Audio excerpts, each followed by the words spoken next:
Olá, caros amigos espíritas, simpatizantes do Espiritismo. Estamos iniciando o programa Um Sentido para a Sua Vida, da Federação Espírita do Estado de São Paulo. Para iniciarmos, hoje nós temos aqui, já preparado, não é? Marcelo Alves Pereira, que é médium de pintura mediúnica e hoje vai trabalhar conosco durante a entrevista que nós faremos com Eduardo Miyashiro, da Aliança Espírita, que vem nos falar sobre as fraternidades do espaço. Tudo bem, Tudo Marcelo? Bem. Agradeço mais uma vez o convite, com muita alegria no coração, né, de estar participando de mais um trabalho e trabalhar com a espiritualidade, mas numa tarefa de amor, né, podemos assim dizer, com a espiritualidade maior. Isso bem. Vamos mostrar aos nossos queridos telespectadores que a doutrina espírita poderá dar um sentido para a sua vida, né? Então vamos lá, vamos deixar você nesse instante tranquilo aqui e vamos para o outro lado do estúdio falar com o Eduardo Miyashiro.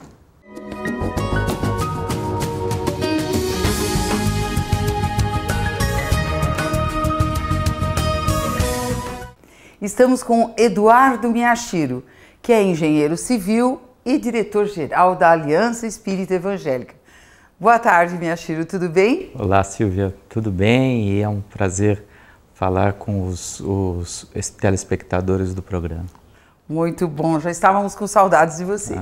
Aliás, tivemos muitas perguntas a respeito dos exilados de capela, sabe? Nós vamos fazer um outro programa depois com essas outras perguntas, tá bom? Mas também as fraternidades do espaço que nós vamos conversar hoje, né, a respeito, também até alguns alunos aqui da casa fazem perguntas e os telespectadores também gostariam de saber mais detalhes, né? O que são fraternidades? Bem, as fraternidades do espaço são grupos de espíritos unidos por um mesmo objetivo, sempre visando o desenvolvimento espiritual da humanidade, mas atuando em frentes específicas. Ah, certo. Quer dizer que então, aí existe um período da humanidade em que elas se formaram, essas fraternidades? Olha, talvez seja interessante a gente pensar em duas datas, né? Uma que seria a referência de quando nós, encarnados no movimento espírita, começamos a tomar conhecimento das fraternidades. E o outro é que cada uma possui uma data de fundação, ou uma data de criação, ligada à história de como os espíritos que fazem parte de cada fraternidade foram se agrupando e deram origem ao trabalho que abraçaram, que são trabalhos diferentes uns dos outros, então cada um tem uma data da sua criação. Mas eu creio que para a gente poder entender a influência das fraternidades do espaço no trabalho espírita, e em especial no trabalho da Federação Espírita do Estado de São Paulo, vale a pena pensar o seguinte: quando é que nós começamos a tomar conhecimento dessas fraternidades? Eu creio que tem duas referências também. Uma delas é a virada do século XIX para o século XX, quando a gente percebe que o perfil da sociedade paulistana mudou. Tornou-se uma cidade de muito trabalho fabril, porque era uma sociedade baseada na economia do café, depois tornou-se uma sociedade industrial e é o período em que a cidade de São Paulo cresce muito a população. E a população recebeu a contribuição de muitas levas de imigrantes de outros países, tá? Italianos, espanhóis, alemães e veja só, olha a minha cara, né? Que você percebe que também pessoas do outro lado do mundo vieram procurar no Brasil uma pátria onde não havia guerra civil e não havia perseguições, e muitos vieram fugidos de revoluções, fugidos de problemas climáticos. Então, aqui em São Paulo, como estava havendo essa virada da economia, os imigrantes se fixaram aqui. Agora, era também uma fase que para as famílias de muita angústia, porque para sobreviver numa cultura diferente, num idioma diferente. Eles tinham que se submeter a trabalhos muito duros. Então havia nessa 1910, 1920, crianças trabalhando 12 horas por dia na fábrica. Olha. E isso gerava uma angústia. Será que eu vou voltar para o meu país? Será que eu vou reencontrar a minha família? Será que todos não pereceram devido a esses problemas?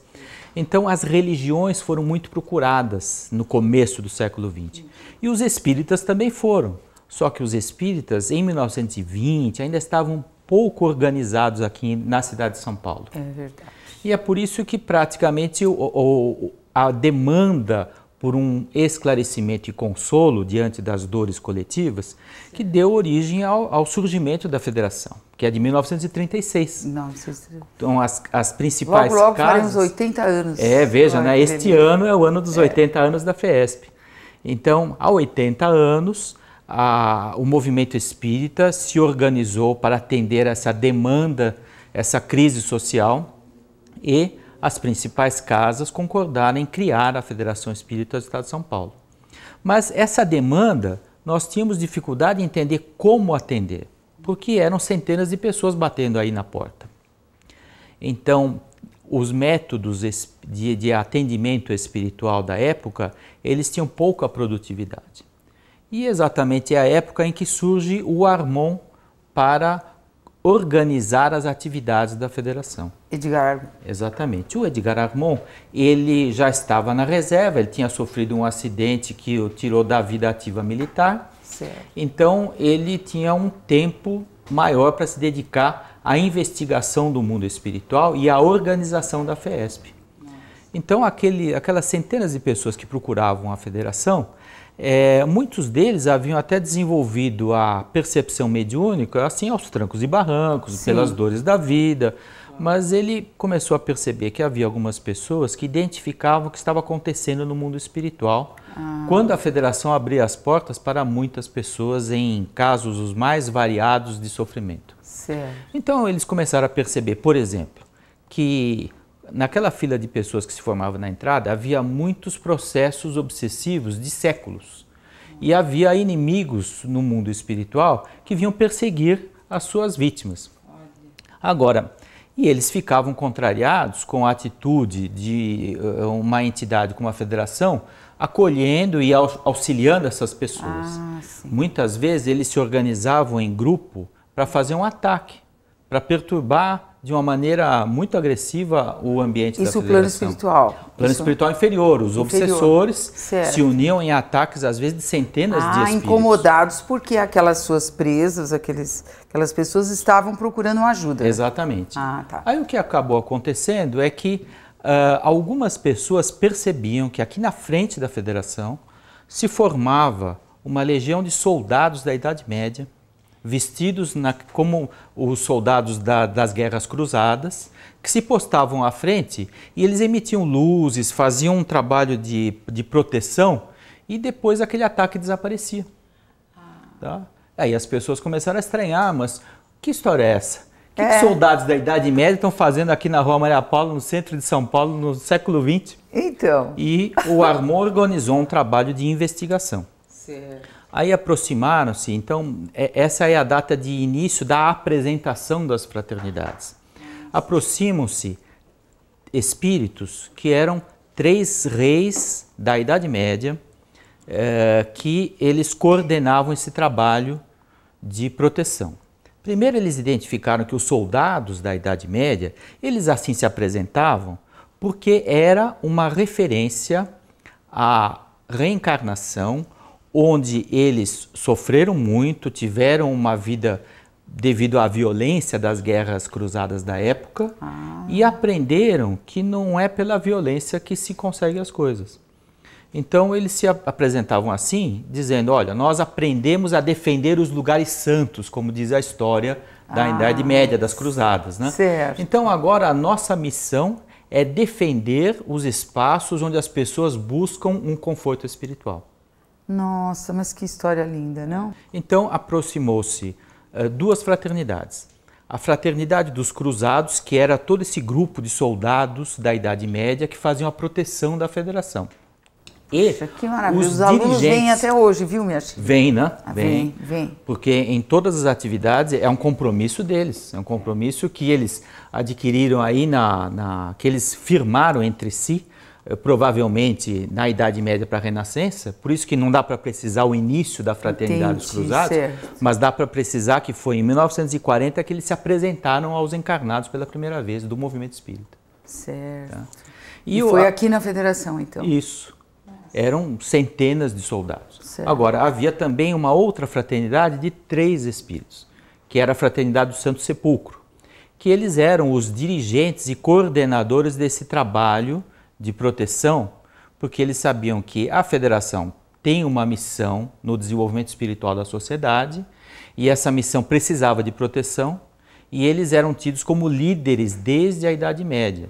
Olha. Esses 3 reis, conhecidos por uma espécie de apelido pelo Armon, que eram o britânico, o lusitano e o lorenense.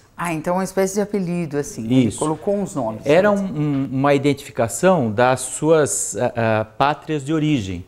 O lusitano era o infante Dom Henrique. O lorenense era o rei Luís de França. E o britânico era o Ricardo Coração de Leão. Olha lá. Que eram os líderes na época das cruzadas, né?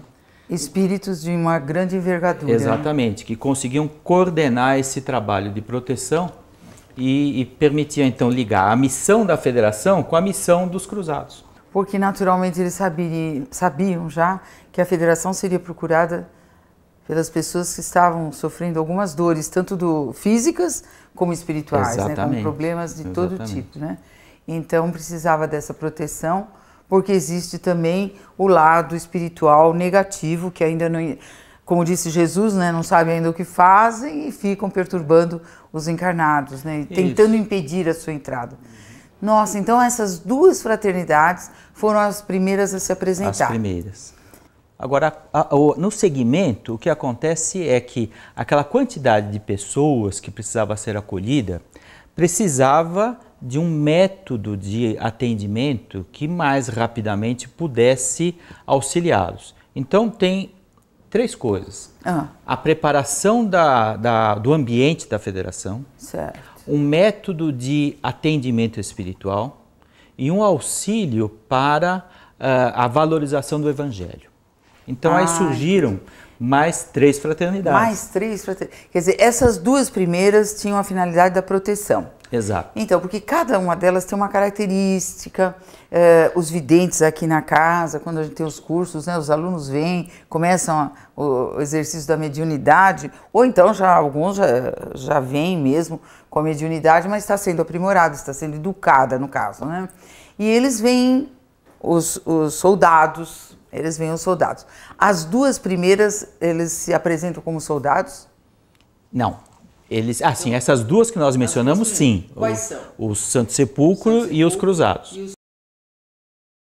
Então, eles se apresentam. É a proteção. É aquela vestimenta de soldado medieval, com armadura, com escudo, a cavalo, com lanças compridas. Então, o que acontece? Eles não é que eles são dependentes desta imagem. É que muitas vezes tem 2 coisas. Na sua consciência é uma lembrança do compromisso de proteção dos lugares religiosos. E para os espíritos que estão atacando, é uma figura que causa respeito. Que eles percebem que é difícil de furar um bloqueio organizado por soldados desse modo. Sabe que isso que você está falando é muito importante. Porque como a nossa doutrina é evolutiva, as pessoas, poxa, mas se ele desencarnou naquela época como soldado, por que está até agora vestido de soldado? Eu gostaria que você explicasse então direitinho isso daí. Você mais ou menos já explicou, mas esmiuçasse um pouquinho mais como eles conseguem se apresentar. Eles estão constantemente assim como soldados ou naquele momento em que eles estão trabalhando, vamos assim dizer, né? Na hora da proteção, eles aparecem como soldados? Bom, é um caso acontecido no movimento espírita na Bahia, mas eu acho que ilustra bem essa capacidade dos espíritos se apresentarem em formas diferentes. A história diz que, num 13 de maio, o famoso orador José Petitinga havia se empenhado numa palestra belíssima sobre a igualdade entre as pessoas, que era a data da libertação dos escravos. E ele fez a palestra, foi para casa. Quando ele estava indo para casa, ele percebeu que o acompanhava um preto velho. E esse preto velho, com aquela característica de um escravo humilde, de idade, o acompanha até em casa. Certo. E ele, chegando em casa, mentalmente se entende com o espírito. E dizendo, mas você precisa de alguma coisa? O que aconteceu? Não, eu só quero lhe agradecer, disse o espírito. Porque você não sabe, mas naquele centro espírita onde você fez a palestra, os trabalhadores têm um preconceito contra os negros.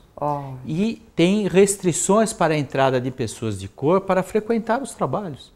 Então, com a sua palestra, você mudou a opinião dos dirigentes daquela casa. E é isso que nós queremos agradecer. E em seguida, ele disse o seguinte, olha, eu estou aqui como preto velho porque é a esta encarnação que eu devo as conquistas da humildade. Porque os serviços difíceis e as humilhações que passei me fizeram resgatar problemas que a minha vaidade me perdeu há muitos séculos. Aí ele se transforma num general romano e diz o seguinte, olha, eu poderia me apresentar assim, mas nessa encarnação de glória e de poder, foi nessa que eu me perdi. E aí ele volta como escravo negro e diz, e nesta a que eu me redimi. Que ele se elevou mais espiritualmente, que ele sentiu. Então o espírito avançado, ele tem a capacidade de moldar a forma do perispírito. Isso. Né? Devido ao poder mental. E eles, devido à humildade, eles preferem a afinidade com ou a forma mais útil ou aquela que representa mais espiritualmente para ele. Certo. Em termos de conquistas morais. Muito bom. Então essas duas primeiras fraternidades que se apresentaram, então, em geral, com essa vestimenta de soldados. Soldados da Idade Média. Da Idade Média, muito bem. E aí você ia dizendo que, devido aos trabalhos, houve necessidade de mais 3 fraternidades se apresentarem. Exatamente. Na época do Edgar Moon, no caso. Na época do Armand. O presidente era o Montagnini, né? Montagnini, exatamente. Nossa, e que o maravilha. Armand era o secretário-geral. Secretário-geral. Então, o que aconteceu? Primeiro, havia necessidade da investigação de um método para atender pessoas. E havia já os métodos de aplicar passes incorporado, que exige a prática da mediunidade de incorporação. Certo. Mas ela exige muito treinamento. Ao passo que a doação de energia magnética, ou seja, a energia típica do espírito encarnado, Sim. ela é mais fácil, dependendo de um treinamento das pessoas. As pessoas não precisam desenvolver mediunidade em vários graus. Certo. O que elas precisam é ter boa vontade e identificar em si a capacidade de doar. Certo. Então, se escolheu a modalidade do passe magnético. Entendi. A modalidade do passe magnético implica no conhecimento da relação entre o perispírito e o corpo físico. Certo. E para isso foi convocado um grupo de médicos, de enfermeiros, de anatomistas, que podiam tanto ajudar diretamente os encarnados necessitados em problemas de saúde, Certo. como podiam orientar as pessoas pesquisadoras aqui da Federação sobre como é que o corpo físico reage às influências espirituais. Então é por isso que os médicos, e em especial um deles tomou a frente do trabalho, que foi Louis Pasteur, passou a orientar e esclarecer detalhes da ligação entre o corpo biológico e o corpo espiritual. Tá? E o Armand começou a organizar um grupo que ouvia as considerações da equipe do Pasteur. Certo. O Pasteur referiu-se o seguinte, que de um modo geral os trabalhos de saúde eram coordenados por Dr. Bezerra de Menezes. E aí apresentou então estas pessoas que têm afinidade com o trabalho da saúde são a fraternidade dos irmãos humildes. Então, na fraternidade dos irmãos humildes havia espíritos responsáveis pelo acolhimento de pessoas debilitadas no campo físico, certo. E um grupo de espíritos especializado em instruir os encarnados sobre métodos de assistência espiritual. Nossa! Que hoje é chamada Fraternidade do Dr. Bezerra? A Fraternidade dos Irmãos Humildes também é conhecida como Fraternidade... também conhecida como Dr. Bezerra de Menezes. Bom, o Dr. Bezerra é a encarnação da humildade, né? Ele é o próprio humildade. Um dia nós vamos falar só do Dr. Bezerra de Menezes, né? Exatamente. Meu Deus, a mentora aqui da casa também, né? E interessante, não é? Quer dizer que dois tipos de fraternidades, duas com características... Não digo semelhantes, porque uma foi para a cura e a outra... Assim, na mesma fraternidade eles utilizaram o conhecimento e o amor, né? Certo, a dedicação. Na verdade, médicos, o objetivo é o mesmo. Médicos curando e médicos ensinando. Isso, então entendi. Essa é a Fraternidade dos Humildes. Mas havia necessidade de mais duas coisas. Primeiro, era a questão do processo de preservar o ambiente dos desequilíbrios mentais ou psíquicos momentâneos de toda aquela centena de pessoas assistidas. Certo. Então, para isso, importante, precisava uma preparação do ambiente, e aí as pessoas que tinham vidência percebiam que horas antes de abrir as portas da federação, índios brasileiros estavam espalhados pelos ambientes, trazendo um tipo de energia, que era a energia da natureza, purificando o ar, né, a atmosfera, trazendo vibrações de equilíbrio para que as pessoas, quando ficassem sentadas ali aguardando o passe, elas tivessem um ambiente favorável. E as pessoas começaram a estranhar, mas os índios, dá a impressão que os índios são tão atrasados, são pessoas aí voltadas ainda a coisas primitivas. É verdade. Então, os médios começaram... Perguntas frequentes. Né? Começaram a dialogar com eles. E a gente percebe que o caso deles é o mesmo desse caso do Preto Velho que nós falamos. Entendi. Tá? Porque eram espíritos que, lá na Idade Média, tinham se perdido pelo poder. Tiveram a oportunidade de renascer nas selvas do Brasil na época do descobrimento. Olha. Com isso, eles se humilharam e conquistaram um processo de desenvolvimento moral muito grande.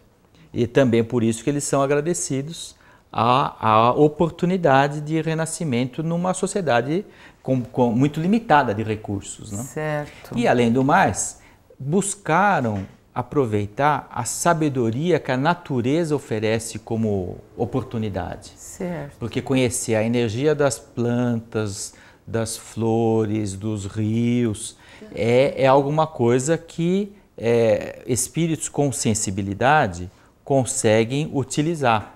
É só lembrar do finzinho do Nosso Lar, né? O André Luiz fala que quando ele vai finalmente, resolve fazer uma prece e ajudar o novo marido da esposa dele, né? Que momento! Aí ele pede socorro para a Narcisa. E a Narcisa vem da colônia para socorrê-la e ela diz, olha, eu vou buscar alguns elementos da natureza. É típico isso das pessoas que têm a habilidade em extrair energias do mundo natural, usarem isso para o bem das pessoas. Então é por isso que os índios estavam empenhados nesse trabalho, de preparar o ambiente. Eles fazem uma limpeza espiritual também ou já uma ajuda energética nessas pessoas? Não, é no ambiente, por isso que eles vêm horas antes. Então, nós vamos dar uma paradinha aqui, porque o assunto está muito interessante, nós precisamos esmiuçar mais, nós precisamos saber muito mais coisas que eu sei que você poderá nos ajudar. Querido amigo de casa, até já!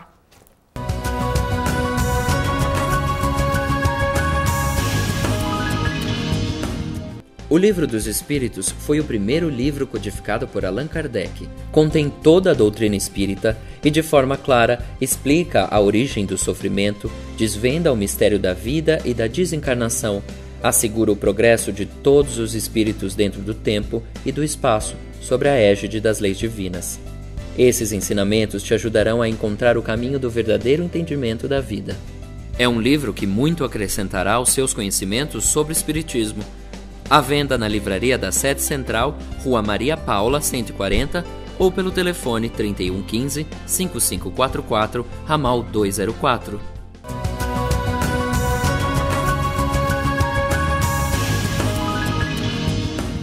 Voltamos com o programa Um Sentido para a Sua Vida, hoje com Eduardo Miyashiro falando sobre as fraternidades do espaço. Então, Miyashiro, nós paramos um momento tão lindo que você estava explicando sobre as fraternidades que se apresentaram a Edgar Armond após aquelas 2 primeiras de proteção. Então, agora você pode explicar direitinho essas outras 3 que chegaram aqui para nos ajudar. Retomando, a Fraternidade dos Irmãos Humildes, liderada por Dr. Bezerra de Menezes. Havia um grupo de espíritos de médicos e enfermeiros ligados ao socorro e ao reequilíbrio dos assistidos. Certo. E um grupo em especial coordenado pelo Louis Pasteur, certo, que estava desenvolvendo técnicas e métodos para acudir pessoas com passe magnético. Só fazendo um parênteses, até hoje, caro telespectador, nós temos os passes aqui na Federação que se chamam especializados, que eles se chamam P, né? Tem um P na frente. Isso. P3F, por exemplo, P3F é especializado para o físico, P3D, que agora é para depressão e vários outros. E só para esse P é de que Pasteur. eles entendam que é Pasteur. Esse P é de Pasteur. Esse P é Pasteur. Exatamente. Todos Pasteur, eles... 3D. É que a gente abrevia, né? Fica P3F, P3 Isso. não sei o quê. Então é Pasteur.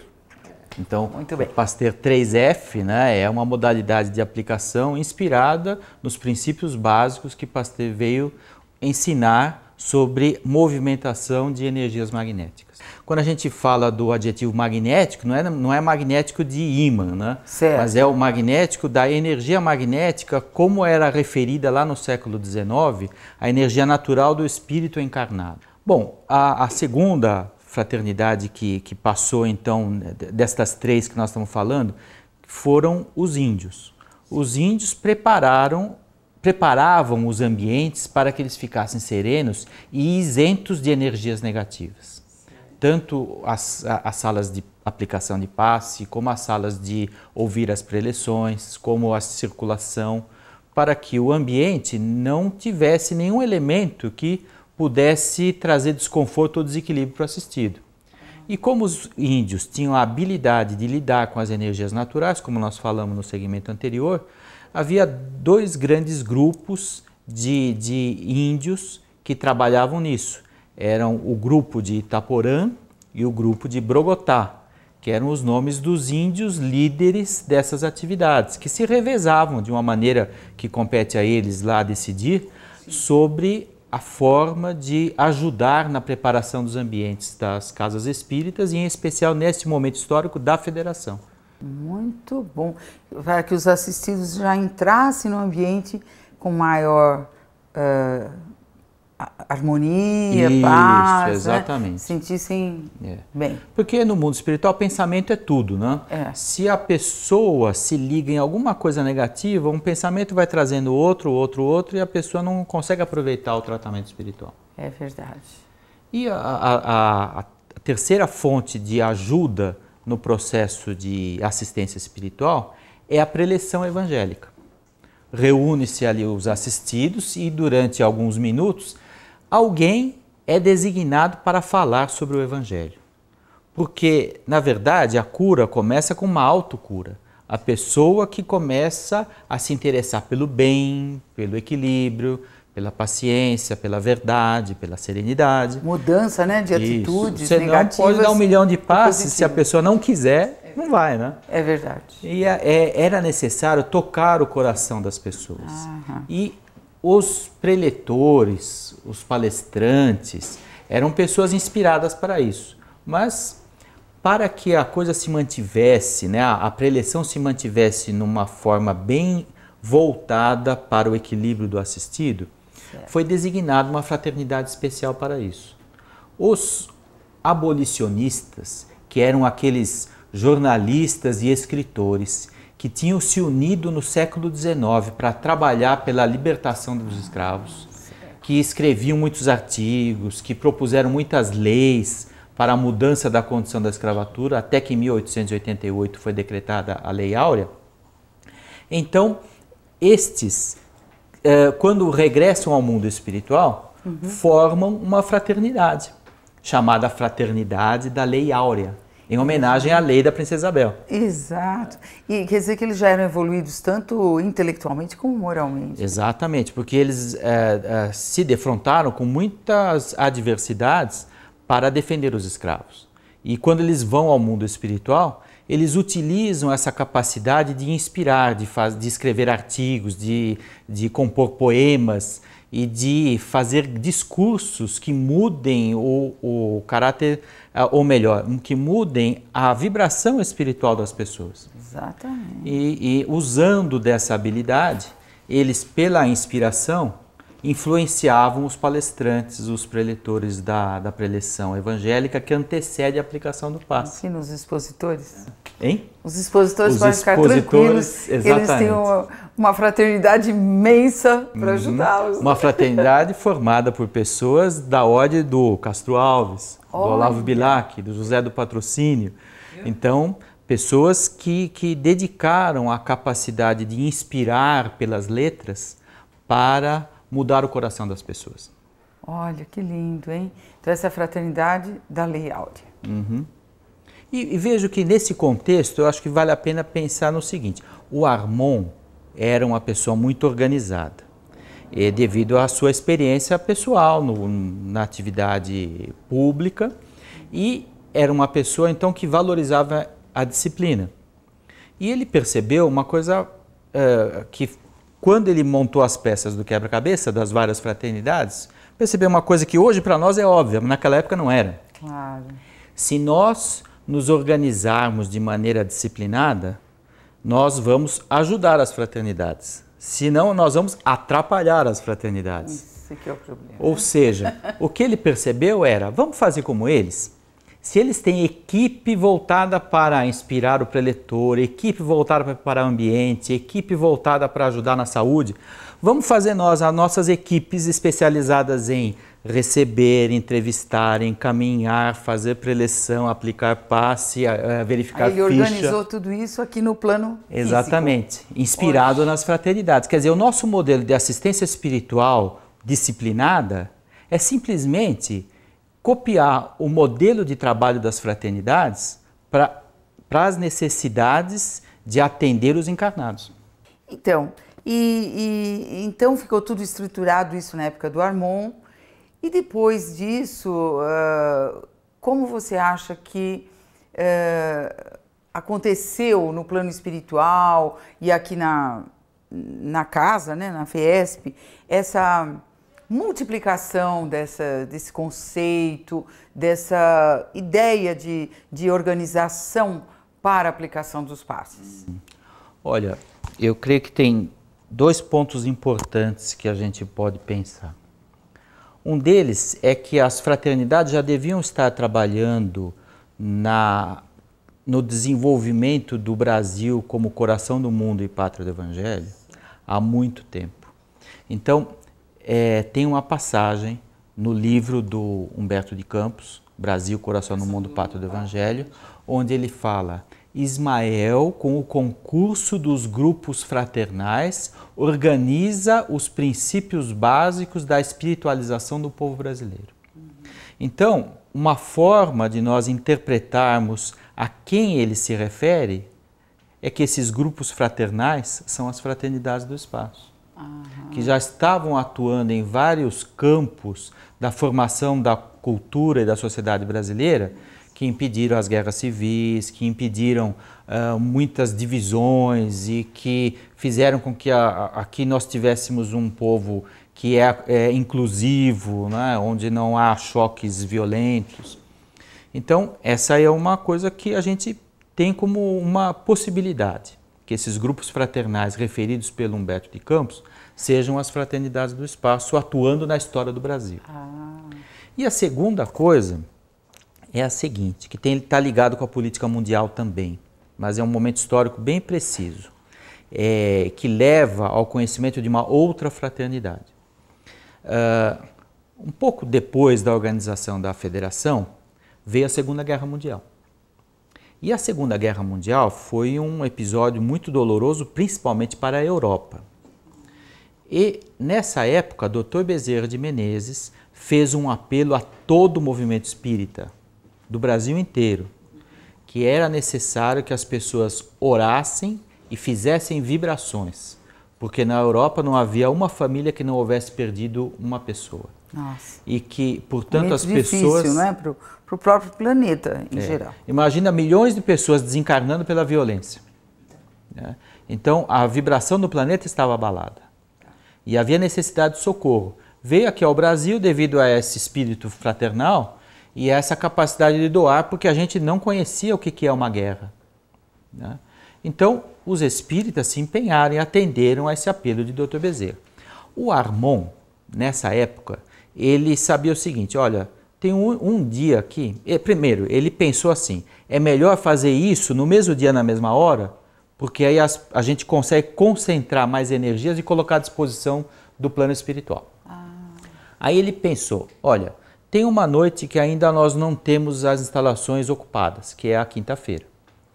E na quinta-feira, nós podíamos fazer um convite para todo mundo que trabalha no centro da cidade, que eram muitas pessoas, que eram voluntários da federação, antes deles irem para suas residências, passarem aqui na federação e ficar meia hora vibrando juntos.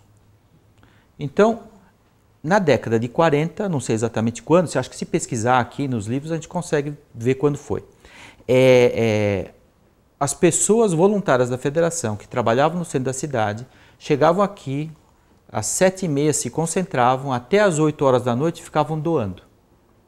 E aí os videntes percebiam que as fraternidades recolhiam as energias e levavam para outro lugar, que devia ser a Europa. Bom, esse trabalho foi feito com muita dedicação e chamou a atenção de uma fraternidade do espaço que não tinha aparecido até então. Essa fraternidade eram pessoas com túnicas longas, no modo oriental antigo, com um trevinho verde no peito, né? Que é a fraternidade do trevo. E essa fraternidade era dirigida por um espírito oriental também, vestido como naquela época da vida de Jesus, chamado Razin. E o Razin, ele naturalmente passou a dirigir no mundo espiritual, no plano espiritual, as atividades das vibrações coletivas das quintas-feiras.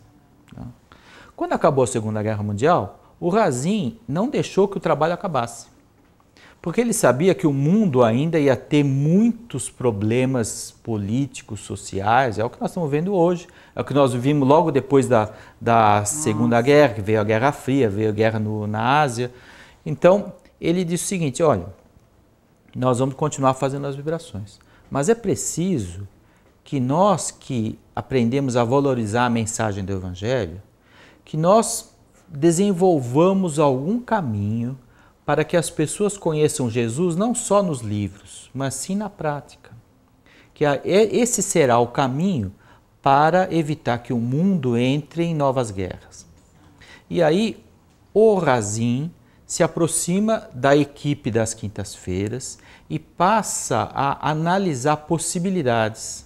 E essas possibilidades o Armon foi anotando, ao longo de alguns anos ele levou para a diretoria da federação uma proposta. Olha, nós precisamos fazer um curso sobre o Evangelho. Só que não é um curso sobre os dados do Evangelho. É um curso sobre como é que o Evangelho pode ser traduzido na prática da vida das pessoas. E aí o Armon, em maio de 1950, por inspiração da Fraternidade do Trevo, dá início às escolas de aprendizes do Evangelho. E ela começou com a ajuda das pessoas para a Europa. Exatamente. Começou com o grupo das vibrações, porque o Razin se aproximou para dirigir o trabalho das vibrações. E aí foi aperfeiçoada no sentido de que cada ser daqueles que faziam parte dessa equipe, no caso no plano terrestre, que no plano espiritual chamava-se trevo. Exato. E aí a proposta era de uma renovação interior, através do Evangelho, quer dizer, a prática do Evangelho. Isso. Nossa, que maravilha. Se propôs, né? as escolas de aprendizes do Evangelho como uma escola de iniciação espiritual. Ela não é uma escola de conhecimento espírita, simplesmente. Então, até então é uma mudança de vida, né? Então, quer dizer que até aí, olha que bonito, existiam os passes. A partir daí, então, começam as escolas. As escolas. Em 1950. E o Armon, naturalmente, se interessou em saber por que daquele trevo, né? Ah, então, nós também, todos nós, né? Estamos querendo saber por quê. E talvez é uma das histórias mais bonitas que eu já tenha lido, que é o seguinte, o Razin contou como foi a encarnação que ele teve na época de Jesus. E esse é um caso onde a gente pode demonstrar que uma fraternidade pode ter nascido há mais de um milênio. Então, o Razin, ele era dono de uma frota de barcos. Quem escreve isso muito bem num livro sobre as fraternidades do espaço é a Dona Marta Tomás, né? Ah, sim. Dona Marta, ela foi uma das pessoas que ouviu... História das fraternidades, não é isso? Histórias das fraternidades. Dona Marta ouviu esse relato do Razin. Razin, quando estava encarnado lá no século I, ele era dono de uma frota de barcos e ele andava pelo Mediterrâneo fazendo comércio.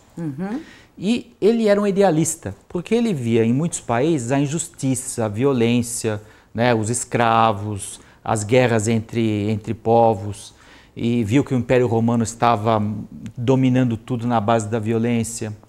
E ele sonhava com um mundo onde não precisasse guerrear, onde as pessoas pudessem conviver em harmonia.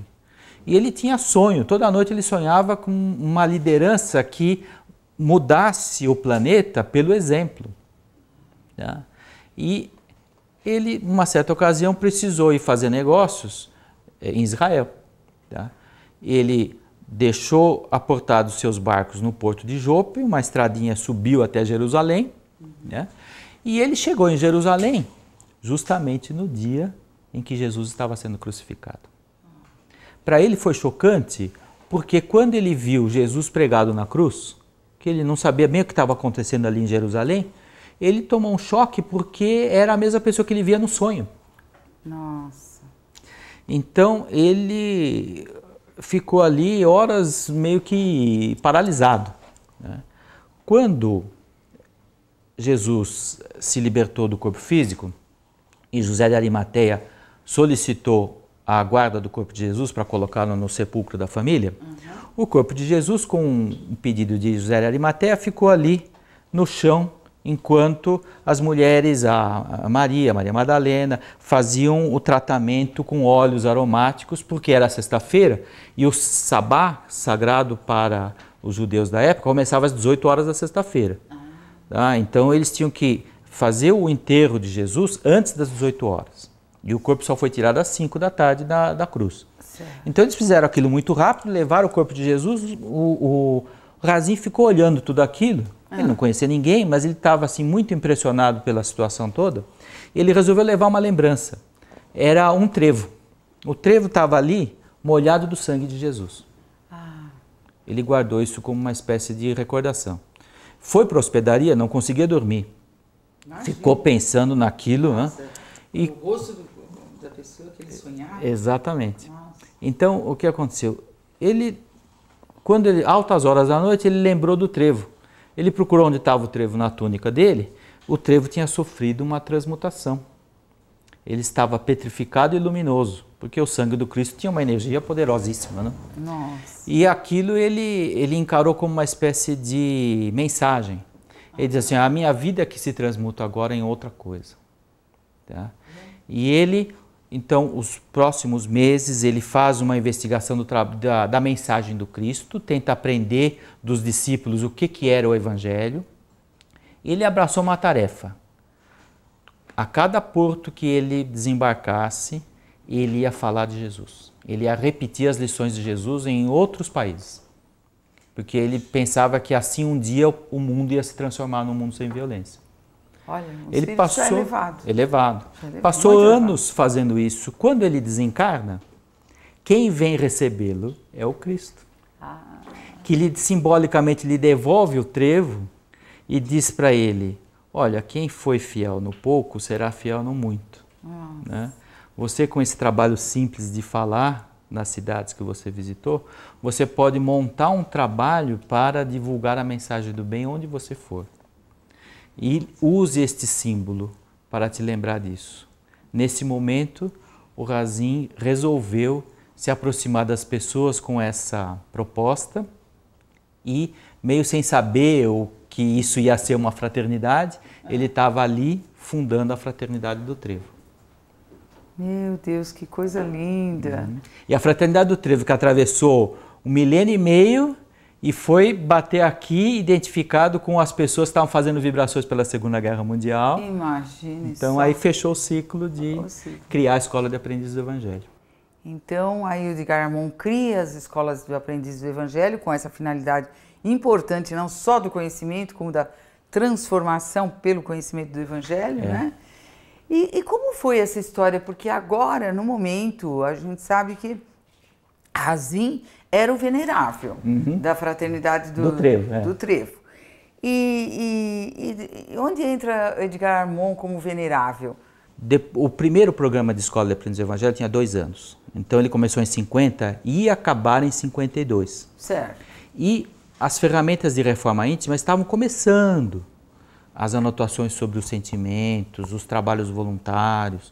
Bom, quando acabou o programa, de 2 anos, por via mediúnica, o Razin se manifestou para a primeira turma da Escola de Aprendizes. Olha. E disse para eles o seguinte, olha, se tudo acabar aqui, poderá haver uma dispersão que destrua a boa vontade de vocês que iniciaram um processo de reforma íntima. Olha. Mas se vocês não se dispersarem, há uma chance maior. Então, convido a vocês, alunos da primeira turma, que formem uma fraternidade de pessoas encarnadas, parecida com a que eles têm ali no plano espiritual. Mas só que a diferença é que eram pessoas encarnadas. Certo. E que tinham em comum o fato de terem começado a fazer a reforma íntima graças à Escola de Aprendizes do Evangelho. Se vocês fundarem uma fraternidade encarnados, a nossa fraternidade aqui do Trevo vai dar todo o apoio para a fraternidade de vocês e vocês vão ter mais chance de superar os obstáculos. O Armon avaliou aquilo e disse, olha, a fraternidade do espaço é algo muito sério, exige muita disciplina. Vamos fazer um teste aqui. Ele considerou fundada a fraternidade dos discípulos de Jesus, mas não deixou a primeira turma ingressar. Ele esticou a primeira turma, que seria uma espécie do chamado período probatório, para que as pessoas pudessem ter mais aulas, pudessem avaliar a sua disposição em servir, pudessem avaliar a sua disposição em se manter em reforma íntima. Desse continuidade, né? E aí ele foi aguardando o momento em que o plano espiritual ia considerar a primeira turma em condições de ingressar na FDJ, que é a Fraternidade dos Discípulos de Jesus, fundada em 52, mas que até então não tinha ninguém, esperando eles estarem à altura disso. Em 54 aconteceu uma coisa muito interessante. O Divaldo veio para cá, ele não sabia nada disso que estava acontecendo. Divaldo Pereira Franco. Nossa. Ele era um jovenzinho que estava correndo o Brasil e procurou os movimentos federativos dos estados para pedir socorro para a Mansão do Caminho. Tá? Então ele marcou uma reunião aqui na federação com o seu Zé Gonçalves Pereira, com o Armon e o Carlos Jordão. Quando ele disse que entrou na federação, ele viu o Razin, um espírito que ele nunca tinha visto. Tá? E ele diz o seguinte, olha, você tem uma mensagem para as pessoas com quem você vai se reunir. E o Divaldo, então, mediunizado, tá? Ele dirige uma mensagem direta para o Armon, onde ele fala da preparação das pessoas para atravessar as adversidades do deserto que eles tinham vivido há muitos séculos passados, em uma encarnação anterior. E dizendo que era a mesma coisa que a fortaleza que os aprendizes precisavam ter para ingressar na fraternidade. E o Armon encarou essa mensagem como o sinal de que a primeira turma ia ingressar na fraternidade. Aí a gente consulta o semeador aí de maio de 1954, a primeira turma ingressou. Olha que beleza. E então, de lá para cá, eu vou chegar na questão lá que eu não respondi ainda. Fique à vontade. Tá. Todas as turmas da Escola de Aprendizes do Evangelho foram gerando frutos. As pessoas foram fundando centros, engrossaram a equipe do Alta de Souza, ampliaram a casa transitória, criaram o Centro de Valorização da Vida. Então, tudo isso é fruto das escolas. É fruto das escolas. Né? O que aconteceu? Com isso tudo, a fraternidade dos discípulos de Jesus foi se desenvolvendo. Né? 82 é o ano do desencarne do Armon, justamente no ano que a FDJ fez 30 anos. Certo. E aconteceu que 10 anos depois, em 92, nós estávamos reunidos, a Federação, a Aliança Espírita Evangélica, o Setor 3 da Fraternidade, ou seja, todos os grupos que tinham se organizado em torno do programa da Escola de Aprendiz do Evangelho, Certo. estavam reunidos aqui na Federação. Aliás, em 92, como aqui estava em obra, foi lá na Santo Amaro. Eu tinha recém saído da mocidade, tinha saído há uns 5, 6 anos da mocidade, então eu estava ajudando na organização da cerimônia, né? E Dona Marta Tomás, no início da cerimônia de comemoração dos 40 anos da FDJ, que coincidia com 10 anos de desencarne do Armon, viu no mundo espiritual o seguinte, que os demais dirigentes das fraternidades do espaço estavam convidando o Edgar Armon para assumir a direção da FDJ do plano espiritual. Porque nesses 40 anos, já vários discípulos tinham desencarnado e já estavam do outro lado. Entendeu? Então, além de ter a Fraternidade do Trevo, que já tinha nascido lá na época de Jesus, certo. Agora existia a Fraternidade dos Discípulos de Jesus no mundo espiritual, composta das pessoas que tinham conhecido a Escola de Aprendiz e a FDJ aqui encarnados. E o Armon estava, então, sendo convidado a dirigir essa nova fraternidade no mundo espiritual.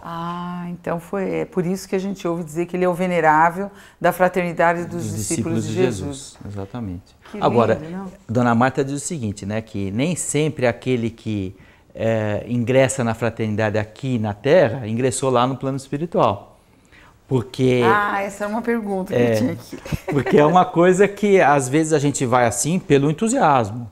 Mas lá a coisa é o suor, diferente. Né? Aqui a gente entra em algum grupo aí porque quer, né? Exato. Então, isso que eu ia te perguntar. Como ela é diz que a o seguinte, gente faz para entrar nessas fraternidades que às são vezes, tão lindas? milhares que já ingressaram na FDJ aqui, tá? E lá algumas dezenas. Essa própria da Fraternidade dos Discípulos de Jesus que nós trabalhamos, né, juntos aqui em várias ocasiões com a fraternidade, com eventos, aliás, com a fraternidade, muitos médios vendo realmente muitos espíritos que estão nos ajudando, né? Tanto aqui como na Aliança, como todos esses outros grupos que se formaram deste primeiro grupo aqui da Federação. Então, as perguntas são muitas, né?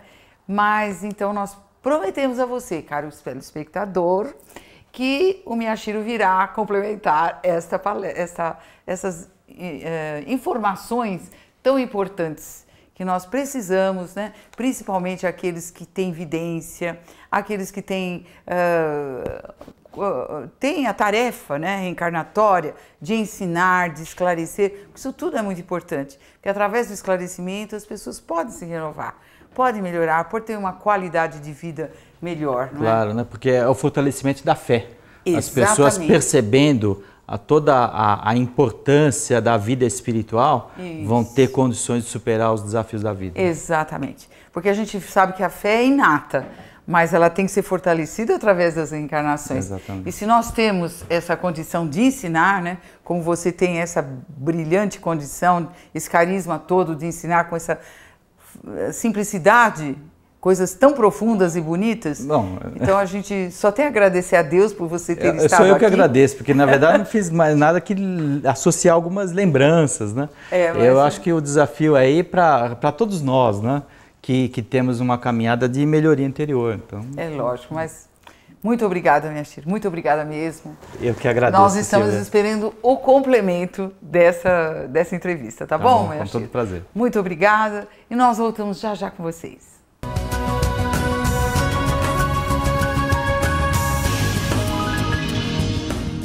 O programa de TV da FESP Um Sentido para a Sua Vida agora tem o WhatsApp. Tire as suas dúvidas e faça comentários sobre a doutrina espírita através do telefone 11 99271 4646.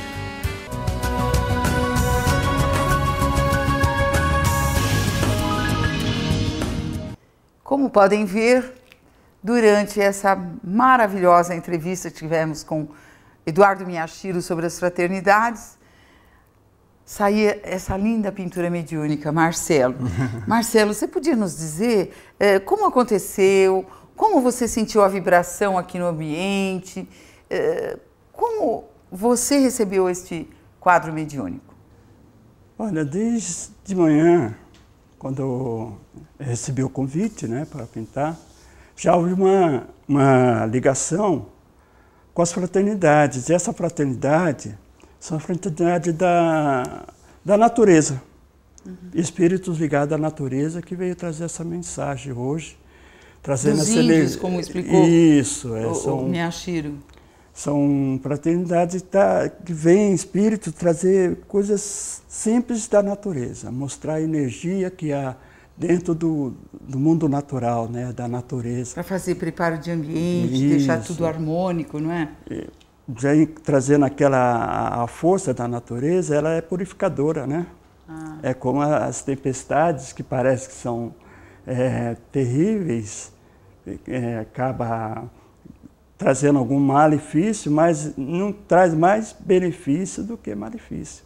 Então a gente percebe que os espíritos, né, da natureza, eles trazem aquela harmonia ambiental.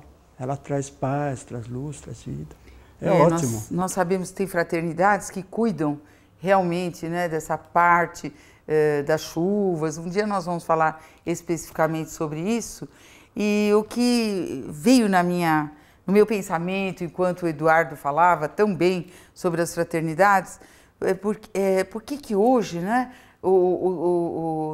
todas as populações do mundo inteiro pensam muito na ecologia, muito nas plantas, e a gente vê que às vezes a gente tem um impulso, né, de comprar plantas verdes, flores, porque tudo isso também ajuda o plano espiritual a fazer com que nós nos harmonizemos, o nosso ambiente, aliás, seja harmonizado, né? Muito importante. Traz leveza ao ambiente, né? Você coloca uma planta dentro do seu lar, aquela planta ali parece que ela traz uma leveza, um bem-estar, ela purifica, ela tem aquelas energias purificadoras dela, que traz um bem-estar para nós, né? Para as pessoas. Então, um trabalho assim muito bom, a natureza, falando da natureza, falando dos índios, dos caboclos, então está tudo ligado a toda a palestra, a toda essa conversação maravilhosa que teve aqui hoje. Então, está associado, né, à pintura que nos foi trazida hoje, graças a Deus. Muito bom, Marcelo. Então, nós só temos a agradecer que hoje estávamos numa sintonia maravilhosa aqui no estúdio. Nós só temos a agradecer que também todas as pessoas que entram no estúdio se sentem bem e falam isso. Eu acho que essas fraternidades que nos ajudam tanto no preparo do ambiente, como no desenvolvimento, né, intelectual, como ele explicou muito bem, a fraternidade, né, que nos ajuda também, ajuda os expositores na explicação, porque ele foi muito simples na explicação e muito profundo ao mesmo tempo. Elucidativo, né? Toda a história, né? O descrever do desenvolvimento, né? Como as fraternidades interagiam, né? Trabalhando com a gente, preparando as pessoas para as tarefas aqui da federação, os trabalhos que foram desenvolvidos, as escolas, os alunos que eram preparados, tudo isso é muito lindo. Muito lindo. Hoje você teve a oportunidade de ouvir, né? Porque você terminou rápido o quadro, e então ainda você ouviu um pedaço. Mesmo trabalhando essas palavras, a gente vai captando. A nossa tarefa, parece que a gente está assim, o espírito trabalhando e a gente só se harmonizando com todos esses ensinamentos. É um trabalho maravilhoso, graças Marcelo, a Deus. muito obrigada. Nada, só tenho a agradecer, viu? Você que agradece esse tempo que você deixou para a gente aqui, para poder ficar conosco, para ter essa harmonia toda dentro do nosso trabalho de hoje. A gente que agradece a cada convite que é feito, porque cada convite, cada trabalho desse é motivo de alegria e paz. Muito bom. Muito obrigada. E nós agradecemos também a você, telespectador, que ficou conosco durante esse tempo. Voltaremos na próxima semana, às 12 horas, aqui na TV Aberta.